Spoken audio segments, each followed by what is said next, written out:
14 বছর পর সংবিধানে পুনর্বহাল হলো তত্ত্বাবধায়ক সরকার ব্যবস্থা। চতুর্দশ সংসদ নির্বাচন থেকে কার্যকর।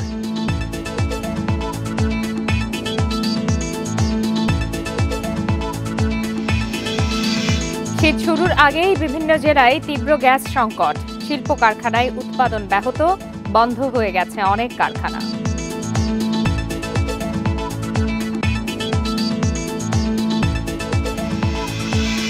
অবৈধভাবে ইটালি যাওয়ার পথে মাদারীপুরের 3 তরুণকে হত্যার পর সাগরে ফেলা হয় মরদেহ। দালালদের শাস্তি দাবি।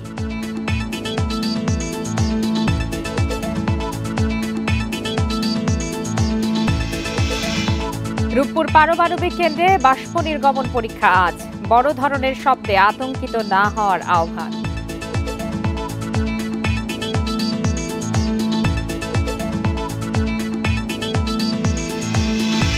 বাংলাদেশে নির্মিত 3টি জাহাজ আরব আমিরাতে রপ্তানি। নির্মাণ খাতে নতুন অধ্যায়ের সূচনা।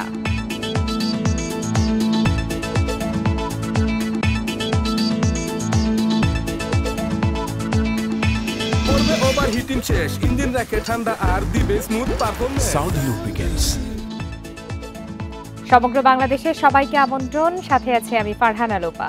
এতক্ষণ শিরোনাম জানাচ্ছিলাম, এবার পুরো খবর। 14 বছর পর সংবিধানে পুনর্বহাল হলো নির্বাচনকালীন তত্ত্বাবধায়ক সরকার ব্যবস্থা। সকালে আপিল বিভাগের 7 বিচারপতি সর্বসম্মতিক্রমে তত্ত্বাবধায়ক ব্যবস্থা পুনর্বহালের রায় দেন। রায়ে বলা হয়েছে, নির্দলীয় তত্ত্বাবধায়ক সরকার ব্যবস্থা কার্যকর হবে আসন্ন নির্বাচনের পরের সংসদ নির্বাচনে। আওয়ামী লীগ আমলে 2011 সালে সংবিধানের ত্রয়োদশ সংশোধনী অবৈধ ঘোষণা করেন তৎকালীন প্রধান বিচারপতি খায়রুল হক। ফলে বাতিল হয় তত্ত্বাবধায়ক সরকার ব্যবস্থা। আওয়ামী লীগ সরকার পতনের পর তত্ত্বাবধায়ক নিয়ে আগের রায় বাতিল চেয়ে আবেদন করে বিএনপি, জামায়াত সহ 5 পক্ষের 9 ব্যক্তি। তাদের আইনজীবী ও রাষ্ট্রপক্ষের দীর্ঘ শুনানি শেষে সংবিধানে তত্ত্বাবধায়ক ব্যবস্থা পুনর্বহালের আদেশ দেয় আপিল বিভাগ। গণতন্ত্র সংবিধানের বেসিক স্ট্রাকচার, নির্দলীয় তত্ত্বাবধায়ক সরকার ব্যবস্থা, জনগণের ভোটাধিকার, সংবিধানের বেসিক স্ট্রাকচার, মৌলিক কাঠামো। এই মৌলিক কাঠামো পরিবর্তন করা যায় না এবং আমরা মনে করেছি নির্দলীয় তত্ত্বাবধায়ক সরকার ব্যবস্থার মাধ্যমে, সংবিধানের প্রবর্তনের মাধ্যমে মৌলিক যে কাঠামো, এই কাঠামোটা সুপ্রতিষ্ঠিত হয়েছে। এই তত্ত্বাবধায়ক সরকার ব্যবস্থা বাতিলের মাধ্যমে নির্বাচন ব্যবস্থাকে নির্বাচনে পাঠিয়ে দেওয়া হয়েছিল, যার ফলে 3টি নির্বাচন আমাদের বিতর্কিত নির্বাচন হয়েছে, জালিয়াতি নির্বাচন হয়েছে।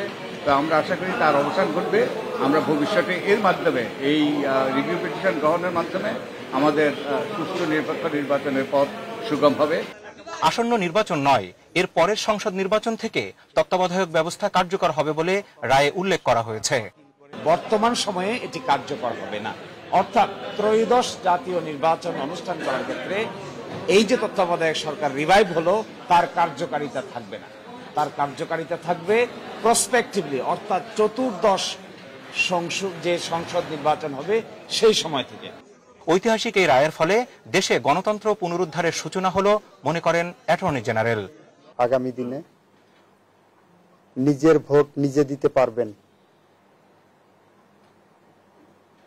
দিনের ভোট রাতে হবে না, মৃত মানুষ এসে ভোট দিয়ে যাবেন না।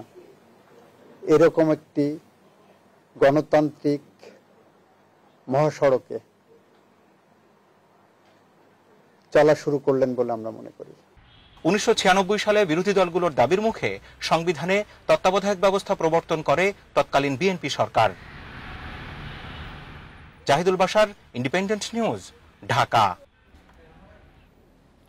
সংবিধানে তত্ত্বাবধায়ক সরকার ব্যবস্থা ফেরানোই ভবিষ্যতের নির্বাচনগুলো নিরপেক্ষ ও সুষ্ঠু হবে বলে আশা প্রকাশ করেছেন বিএনপির স্থায়ী কমিটির সদস্য আমির খসরু মাহমুদ চৌধুরী।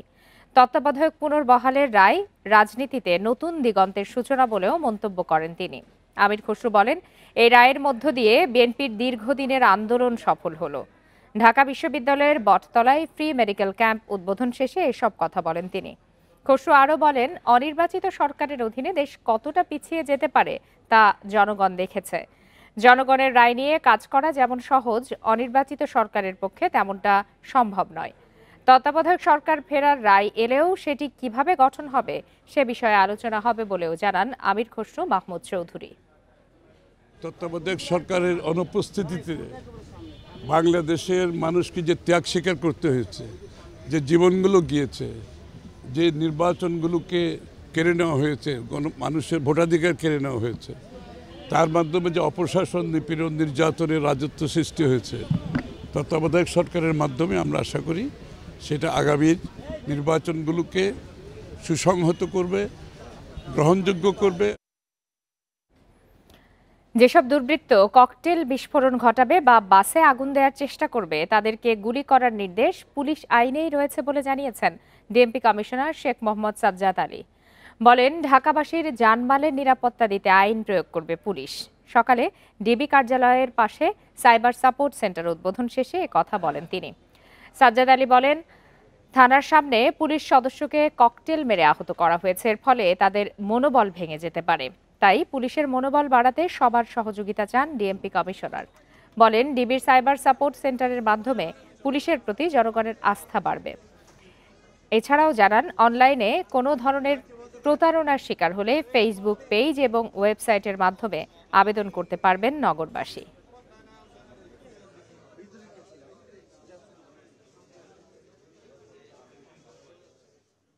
পুলিশ কমিশনারের কোনো নির্দেশনা না, এটা এদেশের আইন।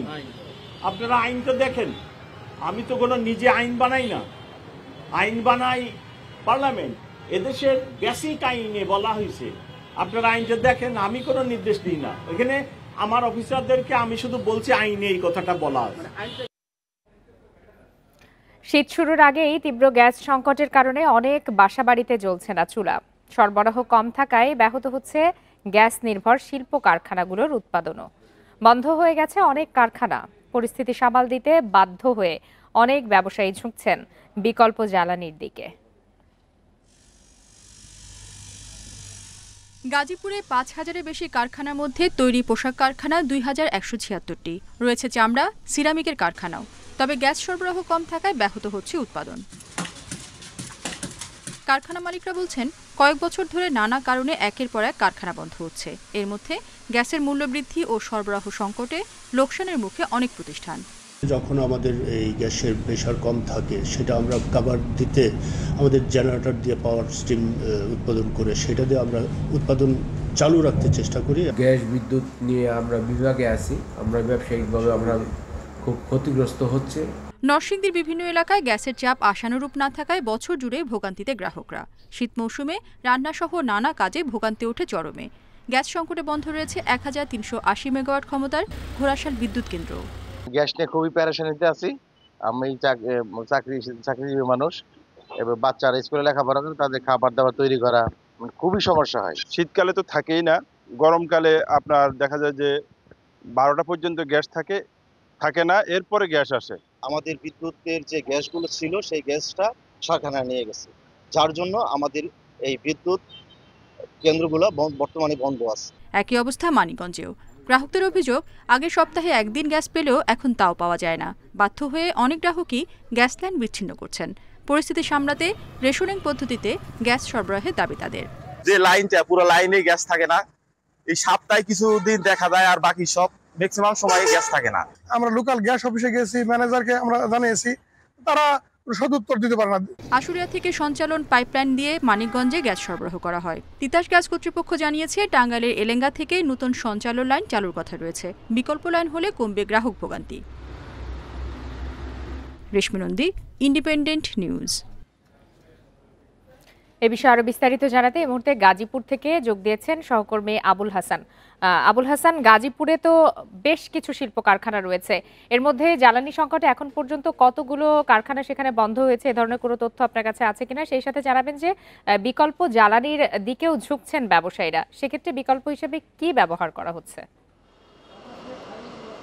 দেখুন, কারখানা বন্ধের কথা যদি বলি, যে এর মধ্যে গাজীপুরে শতাধিক কারখানা বন্ধ হয়ে গেছে, তার বিভিন্ন কারণে। এর মধ্যে অন্যতম কারণ হচ্ছে জ্বালানি সংকট, অর্থাৎ গ্যাসের যে সরবরাহ সেটি কম থাকায় বা অনেক জায়গায় না থাকার কারণে এই শিল্প কারখানাগুলো বন্ধ হয়ে গেছে বলে মালিকরা জানিয়েছেন। আমরা কয়েকজন শিল্প মালিকের সাথে কথা বলেছিলাম, তারা যেটি বলছেন যে বর্তমানে গ্যাসের যে চাপ রয়েছে সেটি যেখানে 15 PSI থাকার কথা সেখানে তারা পাচ্ছেন কোনো সময় 4 PSI, কখনো 5 PSI, অর্থাৎ অর্ধেকেরও কম। এই অবস্থায় তাদের যে মেশিনপত্র রয়েছে, বিশেষ করে বয়লার যে মেশিনগুলো রয়েছে সেগুলো চালাতে তারা সক্ষম হচ্ছেন না। বিকল্প ডিজেল চালিত জেনারেটর ব্যবহার করে এগুলো সচল রাখা হচ্ছে, ফলে তাদের যে উৎপাদন খরচ সেটি বেড়ে যাচ্ছে। পাশাপাশি উৎপাদনের খরচের বাড়ার সাথে সাথে কিন্তু এখানে যে শ্রমিকদের বেতন ভাতা এগুলোতে তাদের হিমশিম খেতে হচ্ছে বলে মালিকরা বলছেন। এছাড়া সময় মতো যে শিপমেন্ট দেওয়ার বিষয়টি থাকে, অর্ডার সময় মতো দেওয়ার বিষয়টি থাকে, সেটিও তাদের ক্ষতিগ্রস্ত হচ্ছে বলে ব্যবসায়ীরা অভিযোগ করছেন। তারা বলছেন যে এমনিতে বৈশ্বিক নানা সংকটের কারণে গাজীপুরের যে পোশাক কারখানাগুলো রয়েছে সেগুলো অনেকগুলি বন্ধ হয়ে গেছে এবং ছোট যে মাঝারি মানের যে কারখানা রয়েছে সেগুলো নানা হুমকির মধ্যে রয়েছে। এই অবস্থায় গ্যাসের যে সংকট দেখা দিয়েছে, এটি যদি দ্রুত সমাধান করা না হয় তাহলে এই শিল্প খাত থেকে ভালো কিছু আশা করা যাবে না এবং এর যে নেতিবাচক প্রভাব সেটি বাংলাদেশের অর্থনীতিতে বিরাট ধাক্কা পড়বে বলে তারা মনে করছেন এবং এই কারণে সরকারকে তারা অনুরোধ করছেন যাতে এই যে জ্বালানি সংকট সেটি যেন দ্রুত সমাধানের উদ্যোগ নেওয়া হয়। একই অবস্থা আমরা আবাসিক গ্রাহকদের ক্ষেত্রে দেখেছি, বিশেষ করে শিল্প এলাকাগুলোতে যেখানে আবাসিক এলাকা রয়েছে সেখানে কিন্তু সকালের দিকে গ্যাসের চাপ অনেকটাই কম থাকে এবং সে কারণে গৃহিণীদের যে রান্নাবান্নার বিষয়টি সেটি অনেকটাই ভোগান্তির শিকার হন এবং বাসাবাড়িতে তো সিলিন্ডার, গ্যাস বা অন্যান্য চুলা ব্যবহার করেও, বিভিন্ন ধরনের চুলা ব্যবহার করেও রান্না করা সম্ভব, কিন্তু বলা হচ্ছে যে এই যে গ্যাসের চাপ সামাল দিতে বা এই সংকটের সময়ে বিকল্প জ্বালানি ব্যবহারের দিকে ঝুঁকছেন ব্যবসায়ীরা। কি ধরনের জ্বালানি তারা ব্যবহার করছেন বিকল্প হিসাবে? দেখুন, বিকল্প জ্বালানি ক্ষেত্রে তারা কিন্তু ডিজেল চালিত যে জেনারেটর সেটি তারা ব্যবহার করছেন, ফার্নেস অয়েল ব্যবহার করছেন এবং এই সকল জ্বালানি ব্যবহার করতে গিয়ে কিন্তু তাদের অতিরিক্ত খরচ দিতে হচ্ছে। কারণ হচ্ছে যে ঘন্টার পর ঘন্টা গ্যাসের চাপ কম থাকায় তাদের কিন্তু উৎপাদন ব্যবস্থা প্রায় অর্ধেকের মধ্যে নেমে এসেছে। সেই উৎপাদন ব্যবস্থা সচল রাখার স্বার্থেই কিন্তু তারা বিকল্প জ্বালানিতে ঝুঁকছেন এবং এই জ্বালানি খাতে ঝুঁকার কারণে কিন্তু তাদের যে বাড়তি ব্যয় সেটি বেড়ে যাচ্ছে এবং এই বাড়তি ব্যয় মেটাতে গিয়ে তাদেরকে কিন্তু কারখানা পরিচালনা নানা রকম সমস্যায় পড়তে হচ্ছে বলে তারা জানিয়েছেন। বিশেষ করে ব্যাংকিং খাতে তাদের নানা ধরনের সংকট তৈরি হয়েছে এবং এই ব্যাংকের খাতের সমস্যা সহ বেশ কিছু সমস্যায় ইতিমধ্যে কিন্তু গাজীপুরে শতাধিক কারখানা বন্ধ হয়ে গেছে এবং অনেকগুলো কারখানা কিন্তু বন্ধের হুমকির মধ্যে রয়েছে এবং এই কারণে এটি একটি আশঙ্কাজনক তথ্য। আপনাকে অনেক ধন্যবাদ। নৌকাডুবি নয়, অবৈধ পথে ইতালি যাওয়ার পথে মাদারীপুরের 3 তরুণকে গুলি করে হত্যার পর সাগরে মরদেহ ফেলে দেওয়া হয়েছে। ওই 3 যুবকের সহযাত্রীদের বরাত দিয়ে এমন দাবি করেছে পরিবার ও স্বজনরা। একই সাথে দালালদের দৃষ্টান্তমূলক শাস্তি দাবি করেছেন তারা। নিহতদের পরিবার চাইলে এ বিষয়ে আইনি ব্যবস্থা নেওয়ার আশ্বাস দিয়েছে পুলিশ। 8 অক্টোবর ইতালি যাওয়ার উদ্দেশ্যে বাড়ি ছাড়েন মাদারীপুরের রাজৈর উপজেলার দুর্গাবতী গ্রামের মুন্না তালুকদার। সরাসরি ইতালি যাওয়ার শর্তে 22 লাখ টাকার চুক্তি হয় প্রতিবেশী ও দালাল সদরের কুনিয়া ইউনিয়নের শিপন খানের সাথে। কিন্তু মুন্নাকে লিবিয়ায় নিয়ে নির্যাতন করে আরও 18 লাখ টাকা আদায় করা হয়। পরে 1 নভেম্বর ইতালি যাওয়ার পথে ভূমধ্যসাগরে মাফিয়ার গুলিতে মারা যায় মুন্না। 22 লাখ টাকা নিয়েছে, আমার দিন মজুরি আমি কাম করি, বৈকাত করি, আমার নিয়ে আসা বাসা দিনে তো আর কোনো কষ্ট দেব না। এমনকি শিবন দালাল হচ্ছে আমাদের দালাল, ঠিক আছে, আর বাড়ি আদিতপুরের, আর ভাই হলো সেলিম, ওদের ধরে গেছি পাই নাই, কিন্তু ওরা পলাই গেছে। একই পরিণতি ঘোষলাকান্দি গ্রামের বাইজিদ শেখ ও আদিত্যপুর গ্রামের ইমরান খানের। ছেলেকে ইতালি পাঠাতে গিয়ে সব হারিয়ে নিঃস্ব এসব পরিবার। একই নৌকায় থাকা অন্য যাত্রীরা ইতালি পৌঁছে স্বজনদের জানান 3 তরুণের মরদেহই ফেলে দেওয়া হয় সাগরে। 40 লাখ টাকা নিচ্ছে কিসের জন্য? শুধু একটা ভালো একটা বোট জানি দেয়। যদি ভালো একটা বোট দিত, আমরা শিপনের বিচার চাই। এই শিপন মানে এরকম পথে জানি আর কোনো ছেলে না যায়, সেই বিচার চাই। ঘটনা জানাজানি হলে লাপাত্তা দালাল চক্রের পরিবারের লোকজন। নিহতের পরিবার লিখিত অভিযোগ দিলে আইনি ব্যবস্থা নেওয়ার আশ্বাস প্রশাসনের।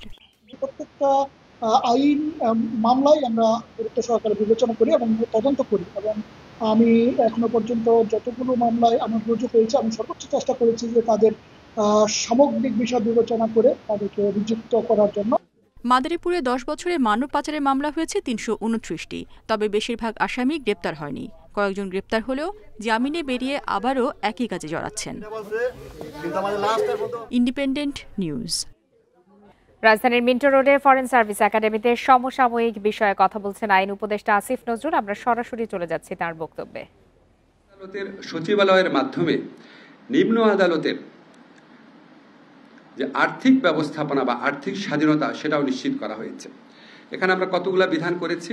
নাম্বার 1 বিধান হচ্ছে আদালতের, উচ্চ আদালতের বা নিম্ন আদালতের পুরা বিচার বিভাগের, সম্পূর্ণ বিচার বিভাগের উন্নয়ন বা সম্পূর্ণ উচ্চ আদালত বিচার বিভাগের আপনার যে কোনো ধরনের প্রকল্প গ্রহণ করার ক্ষেত্রে সচিবালয়ের নেতৃত্বে, উচ্চ আদালতের সচিবালয়ের নেতৃত্বে, সুপ্রিম কোর্টের সচিবালয়ের নেতৃত্বে একটা যাচাই বাছাই কমিটি থাকবে।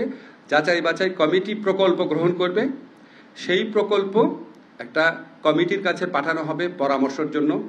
সেই কমিটির প্রধান থাকবে উচ্চ আদালতের প্রধান বিচারপতির অনুমোদন বা সম্মতিতে, বা উনি যার নাম রেফার করবেন সেরকম একজন আপিল বিভাগের বিচারকের নেতৃত্বে একটা কমিটি থাকবে।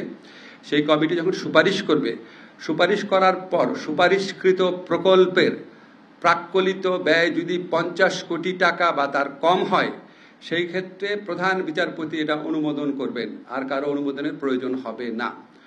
50 কোটি টাকার যদি বেশি হয় তখন প্রধান বিচারপতি এটা পরিকল্পনা কমিশনের মাধ্যমে একনেকের সভায় উপস্থাপন করবেন। অর্থাৎ 50 কোটি টাকা প্রকল্প, 50 কোটি টাকা প্রাক্কলিত ব্যয়, এই ধরনের প্রকল্প অনুমোদন করার ক্ষমতা উচ্চ আদালত পেয়ে যাচ্ছে। এবং এই 50 কোটিতে সীমাবদ্ধ না, এটা যদি সংশোধিত হয়, ভবিষ্যতে বাড়ানো হয় বা সময় বাড়ানো হয় বা খরচ বেড়ে যায়, তাহলে আরও 50 কোটি টাকা পর্যন্ত সম্পূর্ণ নিজের এখতিয়ারে অনুমোদন করার ক্ষমতা প্রধান বিচারপতি থাকবে। এটা একটা আর্থিক স্বাধীনতার একটা দিক। সেকেন্ড দিক হচ্ছে উচ্চ আদালতের বিচারকদের বা উচ্চ আদালতের এবং একই সাথে সাথে এই সচিবালয়ের সকল খরচাদি, সকল ব্যয় আমাদের যে সংযুক্ত তহবিল আছে সেটার উপর দায়যুক্ত থাকবে। অর্থাৎ কনসলিডেটেড ফান্ড যে আছে সেটাতে চার্জড হবে। এখানে বাড়ানো কমানো কোনো স্কোপ থাকবে না। সরকারের পক্ষ থেকে যখন এই বাজেট, সরকারের পক্ষ থেকে থার্ড দিক হচ্ছে সরকারের পক্ষ থেকে যখন উচ্চ আদালতের বাজেট অনুমোদন করা হবে, এই বাজেট ব্যবস্থাপনার সম্পূর্ণ স্বাধীনতা উচ্চ আদালতে থাকবে। এমনকি এই বরাদ্দকৃত অর্থের যদি পুনঃ উপযোজন, খুবই কঠিন শব্দ, মানে একটা হেড থেকে আরেকটা হেডে খরচ করার ক্ষেত্রেও উচ্চ আদালতে সরকারের কোনো পূর্বানুমোদনের প্রয়োজন হবে না। মোটামুটি আর্থিক স্বাধীনতা আমাকে একটু দেখে নিতে হচ্ছে, বুঝতেই পারছেন আমি আর্থিক ব্যাপার এত বুঝি না। আচ্ছা, মোটামুটি এই হচ্ছে আর্থিক স্বাধীনতার ব্যাপার। মানে আমি যদি আমার কথাগুলো কি বোঝা গেছে না অনেক কঠিন লেগেছে? আচ্ছা, ঠিক আছে। এটাই হচ্ছে আমাদের, এই যে আমি আপনাকে বাজেট প্রণয়ন, বাজেট ব্যবস্থাপনা, প্রকল্প গ্রহণ, তারপরে সচিবালয় প্রতিষ্ঠার সংক্রান্ত যে বিধান আছে, সেই বিধান এই আইনটা গেজেটে প্রকাশিত হওয়ার পর, গেজেট নোটিফিকেশন হওয়ার পর সাথে সাথে কার্যকর হয়ে যাবে। আর নিম্ন আদালতের বিচারকদের যে কন্ট্রোল শৃঙ্খলা, সেটা এই সচিবালয় প্রতিষ্ঠার কাজ সম্পূর্ণ হওয়ার পর আমরা সুপ্রিম কোর্টের সাথে পরামর্শক্রমে গেজেট নোটিফিকেশনের মাধ্যমে কার্যকর করব। আমরা তখন সরাসরি ছিলাম আইন উপদেষ্টা আসিফ নজরুলের বক্তব্যে। চলে যাচ্ছি পরের প্রসঙ্গে। রূপপুর পারমাণবিক বিদ্যুৎ কেন্দ্র নির্মাণ প্রকল্পে আজ থেকে শুরু হতে যাচ্ছে বাষ্প নির্গমন পরীক্ষা। এ সময় উচ্চ চাপের বাষ্প বের হওয়ার কারণে জেট ইঞ্জিনের মতো বড় ধরনের শব্দ হতে পারে বলে জানিয়েছে প্রকল্প কর্তৃপক্ষ। এ নিয়ে স্থানীয়দের আতঙ্কিত না হওয়ার আহ্বান তাদের। পরীক্ষা বিষয়ক জনসচেতনতামূলক বিজ্ঞপ্তিতে পারমাণবিক বিদ্যুৎ কেন্দ্র কর্তৃপক্ষ জানিয়েছে, আজ থেকে শুরু হয়ে এই পরীক্ষা 4 থেকে 5 দিন চলবে। পরীক্ষার সময় শব্দ ও বাষ্প নির্গমন সম্পূর্ণ স্বাভাবিক, পূর্ব নির্ধারিত ও নিরাপদ। জনসাধারণের জন্য এতে কোনো উচ্চ ঝুঁকি বা বিপদের শঙ্কা নেই। রাশিয়ার আর্থিক ও কারিগরি সহায়তায় পাবনার রূপপুরে নির্মিত হচ্ছে দেশের প্রথম পারমাণবিক বিদ্যুৎ কেন্দ্র। প্রকল্প বাস্তবায়ন করছে বিজ্ঞান ও প্রযুক্তি মন্ত্রণালয়ের আওতাধীন পরমাণু শক্তি কমিশন।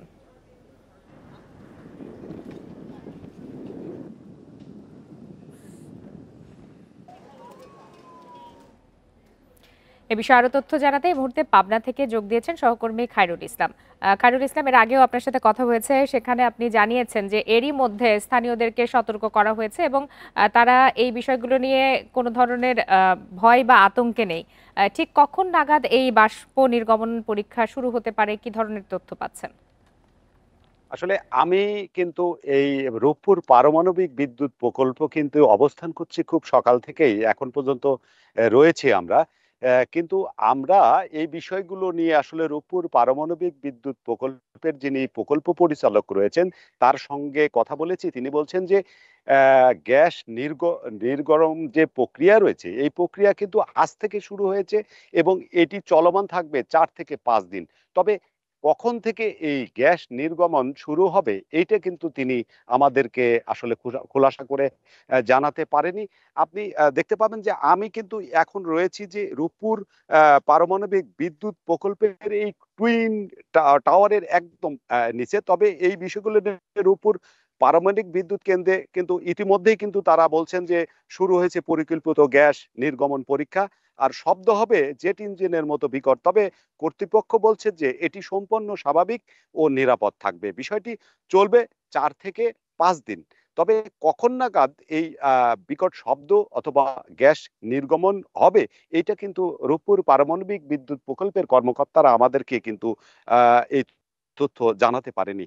তবে একটি বিষয় আপনাকে জানিয়ে রাখি যে রূপপুর পারমাণবিক বিদ্যুৎ প্রকল্প কেন্দ্রে আজ বৃহস্পতিবার থেকে কিন্তু শুরু হয়েছে এই গুরুত্বপূর্ণ টেকনিক্যাল পরীক্ষা এবং বাষ্প নির্গমন পরীক্ষা, যা বিদ্যুৎ কেন্দ্রের মেইনটেন্ড পাইপলাইন ও স্টিম জেনারেটর যেটি রয়েছে সঠিকভাবে কাজ করছে কিনা তার নিরাপত্তা যাচাই বাছাই করতেই কিন্তু এই পরীক্ষা পরিচালিত হচ্ছে বলে কর্মকর্তারা আমাদেরকে জানাচ্ছেন। আর কর্তৃপক্ষ আরো জানিয়েছেন যে পরীক্ষার সময় উচ্চ চাপের বাষ্প নির্দিষ্ট ভালভ দিয়ে বায়ুমণ্ডলে ছেড়ে দেওয়া হবে এবং এতে জেট ইঞ্জিনের মতো বিকট শব্দ হতে পারে, যা কয়েক মিনিট থেকে কিছু সময় স্থায়ী হতে পারে বলে তারা বলছেন। তবে এই বিষয়গুলো নিয়ে আতঙ্কিত হওয়ার কোনো কারণ নেই এবং এই শব্দ সম্পূর্ণ স্বাভাবিক, পূর্ণ নির্ধারিত, নিরাপদ। আর মানুষ বা পরিবেশের জন্য কোনো এবং মানুষ এবং পরিবেশের জন্য কোনো ঝুঁকি নেই বলে তারা আমাদেরকে নিশ্চিত করেছেন। এই ছিল আমার কাছে আসলে রূপপুর পারমাণবিক কেন্দ্র থেকে সর্বশেষ। জানাচ্ছিলেন সহকর্মী খায়রুল ইসলাম। বাংলাদেশি জাহাজ নির্মাণকারী প্রতিষ্ঠান ওয়েস্টার্ন মেরিন শিপইয়ার্ড নতুন নির্মিত 3টি ল্যান্ডিং ক্রাফট জাহাজ সংযুক্ত আরব আমিরাতে রপ্তানি করা হয়েছে। বৃহস্পতিবার আরব আমিরাতের মারওয়ান শিপিং লিমিটেডের কাছে জাহাজগুলো হস্তান্তর করা হয়, যার মধ্যে রয়েছে 2টি টাগবোট, 4টি ল্যান্ডিং ক্রাফট ও 2টি ট্যাঙ্কার। ইতোমধ্যে 3টি জলযান চলতি বছরের জানুয়ারি ও জুলাই মাসে হস্তান্তর করা হয়েছে। এর মাধ্যমে জাহাজ নির্মাণ খাতে নতুন গন্তব্য তৈরির পাশাপাশি রপ্তানির নতুন দিগন্ত উন্মোচিত হচ্ছে বলে জানিয়েছেন সংশ্লিষ্টরা। এ পর্যন্ত প্রতিষ্ঠানটি 11টি দেশে 36টি জাহাজ রপ্তানি করেছে।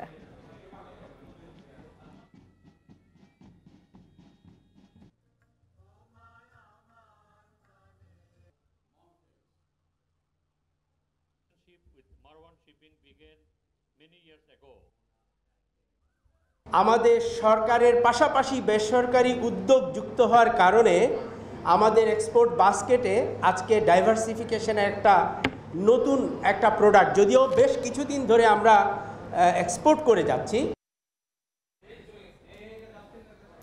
বিএনপি বাংলাদেশের মাটি ও মানুষের রাজনীতি করে। পার্শ্ববর্তী রাষ্ট্রের দালালি, তাদের রাজত্ব, তাদের নির্দেশে বাংলাদেশকে অঙ্গরাজ্য করা হোক, এই আওয়ামী রাজনীতি বিএনপি করে না। বেলা 11টার দিকে নাটোরের আলাইপুর জেলা বিএনপির কার্যালয়ে এসব কথা বলেন বিএনপির কেন্দ্রীয় নির্বাহী কমিটির সদস্য রুহুল কুদ্দুস তালুকদার দুলু।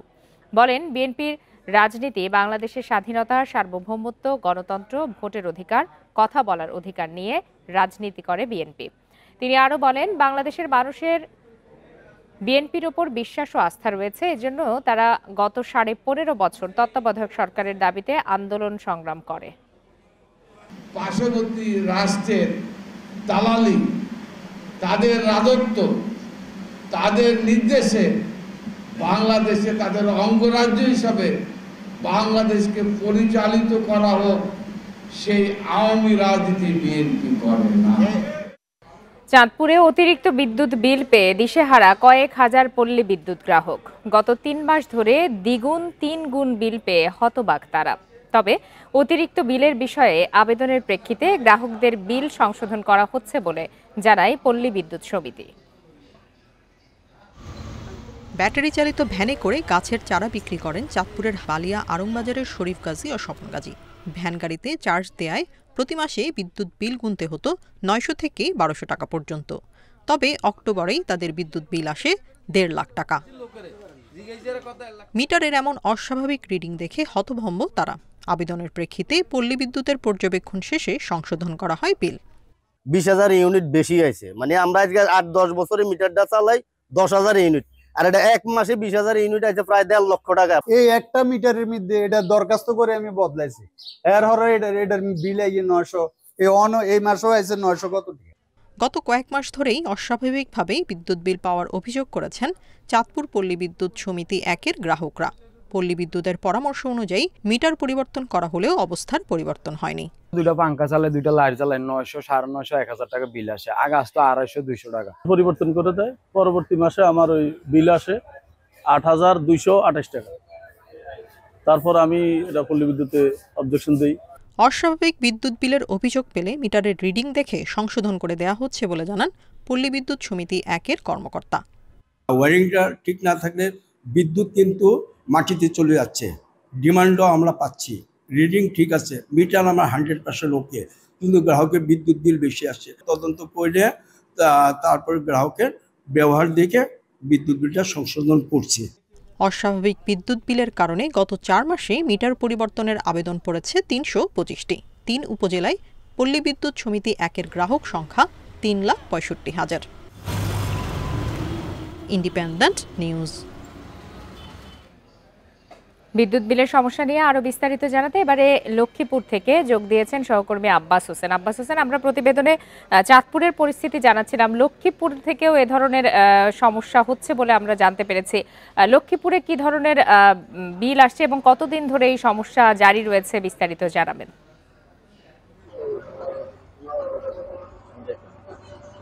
আসলে কিন্তু আপনি যেমনটি বলছেন, আসলে চাঁদপুরের মতো লক্ষ্মীপুরে একই অবস্থা। আমরা দেখেছি লক্ষ্মীপুরের যে 5টি উপজেলা রয়েছে, 5টি উপজেলার বিভিন্ন গ্রামে যে পল্লী বিদ্যুতের যে গ্রাহকরা রয়েছেন, সেখানে তারা বোতলে যে বিল, এই বিলের কারণে তারা দিশারা হয়ে পড়েছেন। অর্থাৎ আমি কিছুক্ষণ আগে কথা বলেছি, এখানে যে ঝাদিয়ার যে একটি যে বাড়িতে, সেখানে কিন্তু প্রতি মাসে তাদের বিল আসতো 200 থেকে 300 টাকা, কিন্তু গত 2 মাস থেকে সেখানে বিল আসছে 4,000 থেকে 5,000 টাকা।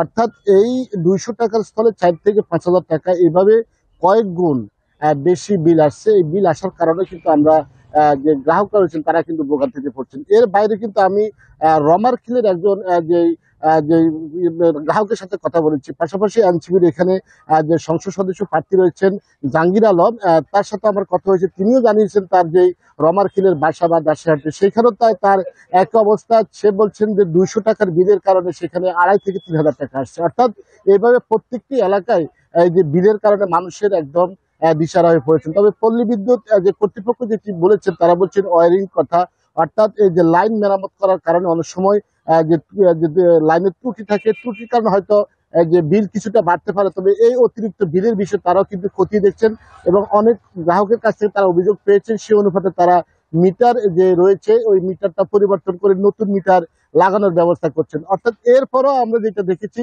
এই যে ভুতুড়ে যে বিল, সেই বিলের কোনো পরিবর্তন হচ্ছে না। তবে আমরা তো প্রতিবেদনেও দেখালাম যে অনেক ক্ষেত্রে মিটার পরিবর্তন করেও কোনো ধরনের সুরাহা হচ্ছে না। সেক্ষেত্রে মূল সমস্যাটা কোথায়? আর মিটার পরিবর্তন করতে হলে সেটিও তো গ্রাহকের নিজের টাকাতেই করতে হচ্ছে।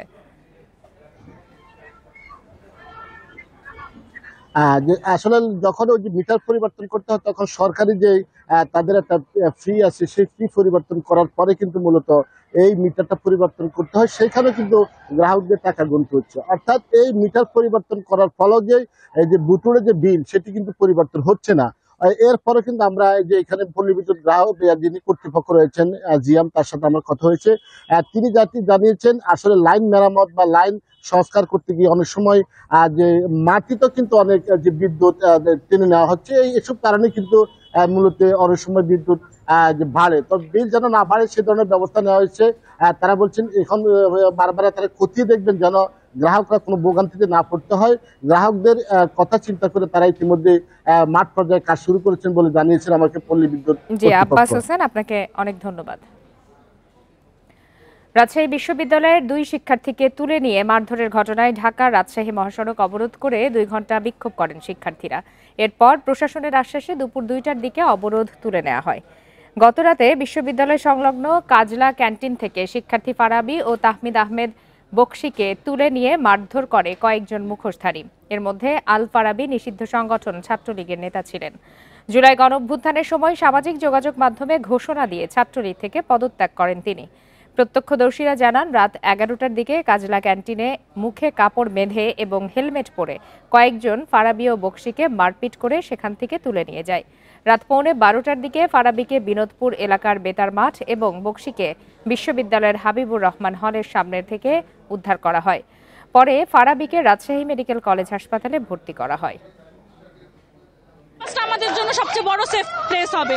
সেখানে যদি আমরা ক্যাম্পাসে সেফ না থাকি তাহলে আমাদের আসলে সেফটিটা কোথায়?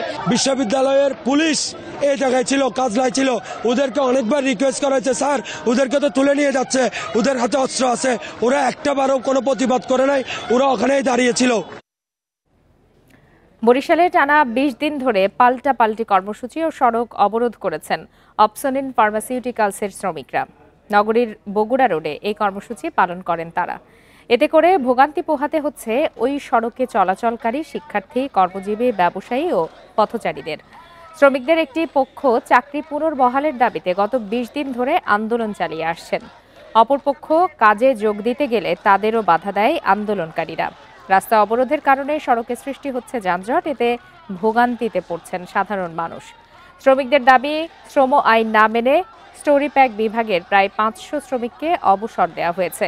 এর মধ্যে অর্ধেক শ্রমিককে তাদের পাওনা বুঝিয়ে দেওয়া হয়নি। তবে মালিকপক্ষ বলছে শ্রম আইন মেনে শ্রমিকদের অবসর দেওয়া হয়েছে। আমি জালকারি থেকে আসছি, এখন আমি সদরে যাব, কোথায় যাব আমি তো চিনি না, তাহলে অবশ্যই দুর্ভোগ আছে।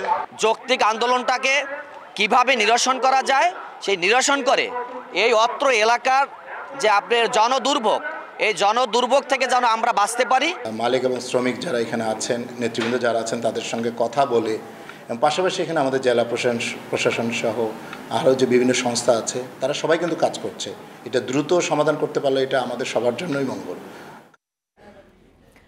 21 নভেম্বর রাঙামাটিতে শিক্ষক নিয়োগ পরীক্ষা স্থগিত করেছে জেলা পরিষদ।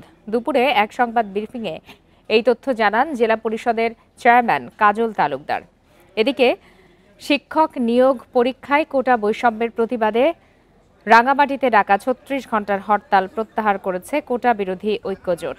এর আগে ভোরে হরতালের কারণে রাঙামাটি শহরে যান চলাচল বন্ধ ছিল। উপজেলাগুলোর সাথে সড়ক ও নৌযোগাযোগ বন্ধ ছিল। অভিযোগ রয়েছে জেলা পরিষদে কোটা বৈষম্য বাদ দিয়ে সঠিকভাবে নিয়োগ প্রদানের জন্য শান্তিপূর্ণভাবে দাবি জানানোর পরেও রাঙামাটি পার্বত্য জেলা পরিষদ কর্তৃপক্ষ কোনো ধরনের সমাধান দেয়নি।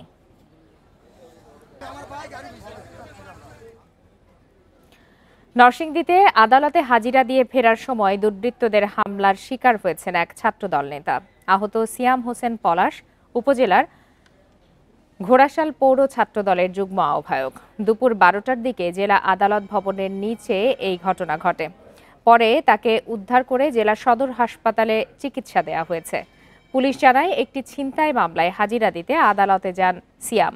পরে বের হওয়ার সময় আদালত ভবনের সিডিআর রুমের সামনে গেলেই অজ্ঞাত সন্ত্রাসীরা তাকে লোহার পাইপ দিয়ে এলোপাতাড়ি পেটায়।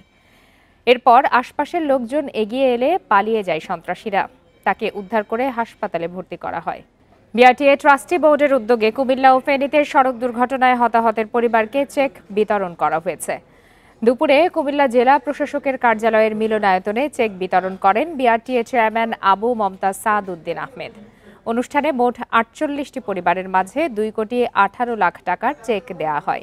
এর মধ্যে 46টি পরিবার কুমিল্লার এবং বাকি 2টি পরিবার ফেনীর।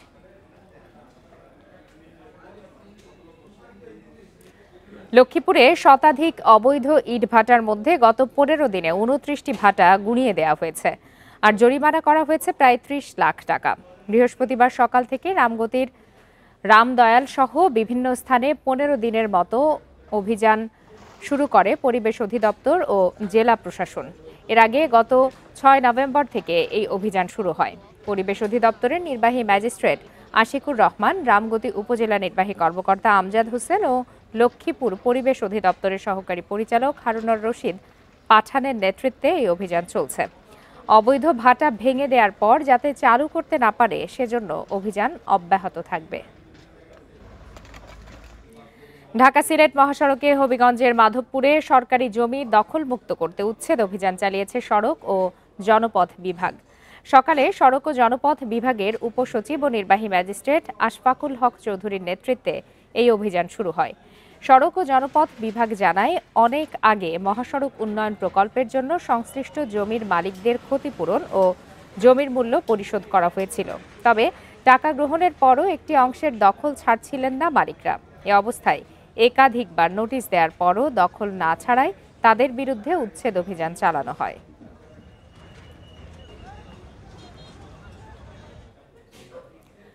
মৎস্য বিভাগের সনদ জটিলতার কারণে ব্রাহ্মণবাড়িয়ার আখাউড়া স্থল বন্দর দিয়ে মাছ রপ্তানি বন্ধ রয়েছে। সনাতন পদ্ধতির পরিবর্তে অনলাইনে সনদ নিতে না পারায় সকাল থেকে স্থল বন্দরটিতে মাছ রপ্তানি কার্যক্রম বন্ধ রয়েছে। বিষয়টি সমাধান না হলে প্রতিদিন অন্তত 1.5 কোটি টাকার রপ্তানি আয় কমার আশঙ্কা করছেন ব্যবসায়ীরা। কর্তৃপক্ষ বলছে, প্রতিদিন এই স্থল বন্দর দিয়ে 50 থেকে 70 টন হিমায়িত মাছ ভারতের ত্রিপুরা রাজ্যের আগরতলায় রপ্তানি হয়।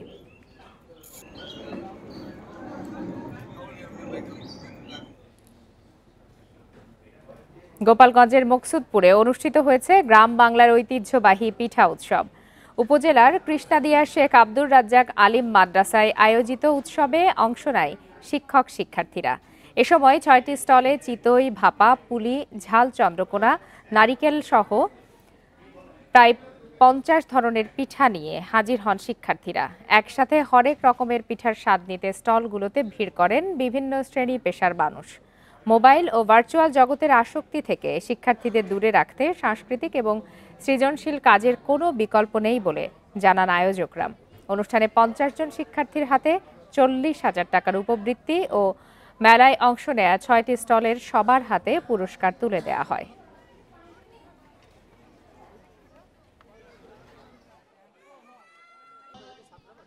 অনেক দিন পরে আমাদের এলাকায় এরকম কিছু হয়েছে, অনেক ভালো লাগছে। সুজি পিঠা, দুধ পাকান, দুধ চিতাই, পাতা পিঠা, আরো বিভিন্ন ধরনের পিঠা পাবেন। যেটা আমরা সচরাচর খাই না বা নতুন লাগছে সের মধ্যে আমি নেওয়ার চেষ্টা করতেছি। আমাদের গ্রামে প্রথম এরকম পিঠা মেলা, সবাই আসলাম, ভালোই হলো, মজা হলো।